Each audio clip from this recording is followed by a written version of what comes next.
وإذا قيل لهم آمنوا كما آمن الناس قالوا ونؤمن كما آمن السفهاء ألا إنهم هم السفهاء ولكن لا يعلمون। যার অর্থ, যখন তাদেরকে বলা হবে তোমরা ঈমান আনো অন্যরা যেভাবে ঈমান এনেছে, তখন তারা বলবে আমরা কি সেরকম যেভাবে নির্বোধরা ঈমান এনেছে? সাবধান, তারাই বড় নির্বোধ। আল্লাহ তাআলা এই আয়াত দ্বারা কি বুঝাইতে চাচ্ছেন আমাদেরকে? আল্লাহ তাআলা এই আয়াত দ্বারা তিনটা বিষয় বুঝাইতে চান। একটা, সাহাবীরা হলো ঈমানের মানদণ্ড। দ্বিতীয় হলো সাহাবীদেরকে অসম্মান করা। তৃতীয়, সাহাবীদের মর্যাদা। আল্লাহ তাআলা এই তিনটা বিষয় আমাদেরকে বোঝাইতে চান। কারণটা হলো আল্লাহ তাআলা বলছেন তাদের মতো ঈমান আনো। কাদের মতো? সাহাবীদের মতো। আল্লাহ তাআলা এখানে বলতে পারতেন তোমরা নবীর মতো ঈমান আনো, নবী যেভাবে ঈমান আনছে এভাবে না। আল্লাহ তাআলা কি সাহাবীদের মতো। কোন সাহাবী? যে সাহাবী দিন প্রচারের জন্য, দিনটাকে প্রতিষ্ঠিত করার জন্য যার জীবনটা শেষ করে দিয়েছেন, যা জীবনটার উপর এতটাই কষ্ট হয়েছে, তাদের মতো ঈমান আনো। তেমনি হলো নবী করিম সাল্লাল্লাহু আলাইহি সাল্লামের সময় হযরত খাব্বাব রাদিয়াল্লাহু তাআলা আনহু যেভাবে ঈমান আনছে সেইভাবে ঈমান আনো। খাব্বাব রাদিয়াল্লাহু তাআলা আনহু কিভাবে ঈমান আনছে? খাব্বাব রাদিয়াল্লাহু তাআলা আনহু ছিলেন একজন কৃতদাস।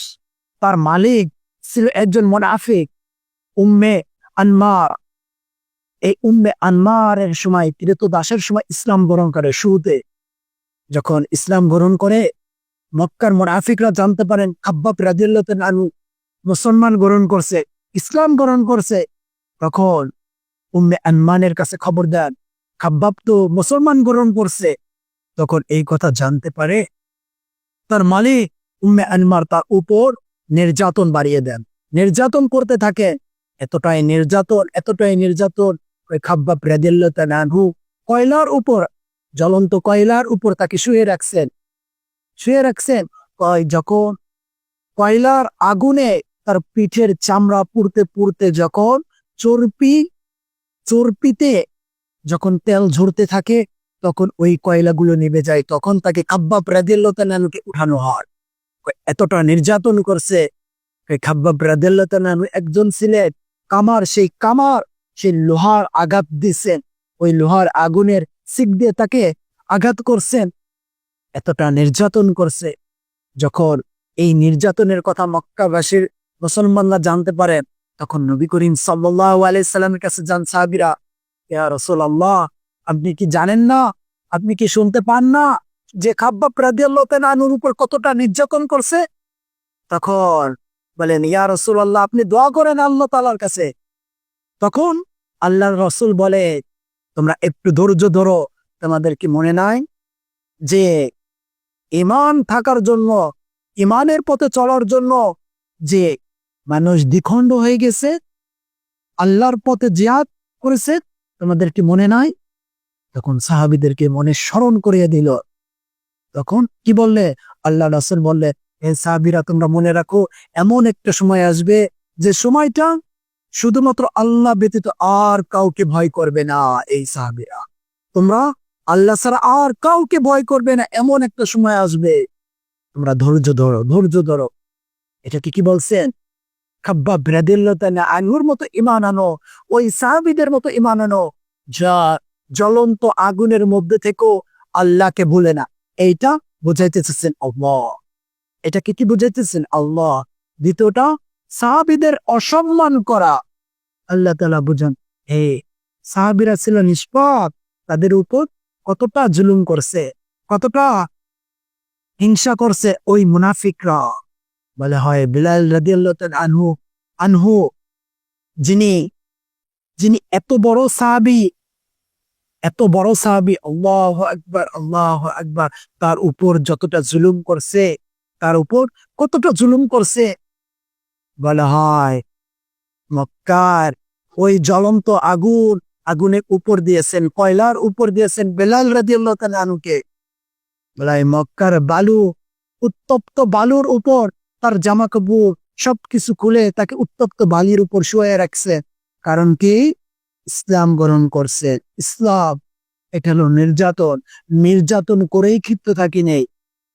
ওই মুনাফিকরা কি বলছেন ইসলাম হলো অবমাননা করছে, অসম্মান করছে সাহাবীদেরকে। এই ইসলাম হলো কাদের? ইসলাম হলো ওই কৃতদাসদের। ইসলাম গ্রহণ করবে হলো কৃষক। ইসলাম গ্রহণ করবে ওই নিম্ন শ্রেণীদের। এতটা অসম্মান করছে। আল্লাহ তাআলা তার জন্য বলছেন 2 নম্বরে কি অসম্মান করা। ওই বিলাল রাদিয়াল্লাহু তাআলা এতটাই অসম্মান করেছেন, বলে বেলাল রাদিয়াল্লাহু তাআলাকে কুকুরের খাবারের মতো বানিয়ে ফেলছেন। কুকুরের খাবারের মতো রাস্তা দিয়ে টানছেন। সেই বিলাল রাদিয়াল্লাহু তাআলা আনহু বলা হয়, বিলাল রাদিয়াল্লাহু আনহু কালো ছিলেন, তাকে নিন্দা করতেন। এই মুসলমানের একজন সে কালো, কালো কুৎসিত, কালো কুৎসিত। তখন এইটা দেখে ওমর রাদিয়াল্লাহু তাআলা আনহু সহ্য করতে পারলেন না। তখন তার মালিকের কাছে যে বললেন, বেলালকে আমি কিনতে চাই, কত টাকা, কত দিরহাম।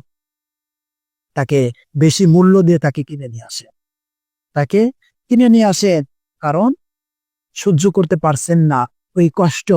এই আয়াত দ্বারা আরেকটা বিষয় বোঝায়, 3 নম্বর যেটা, সেটা হলো সাহাবীদের মর্যাদা। সাহাবীদের মর্যাদা কেমন?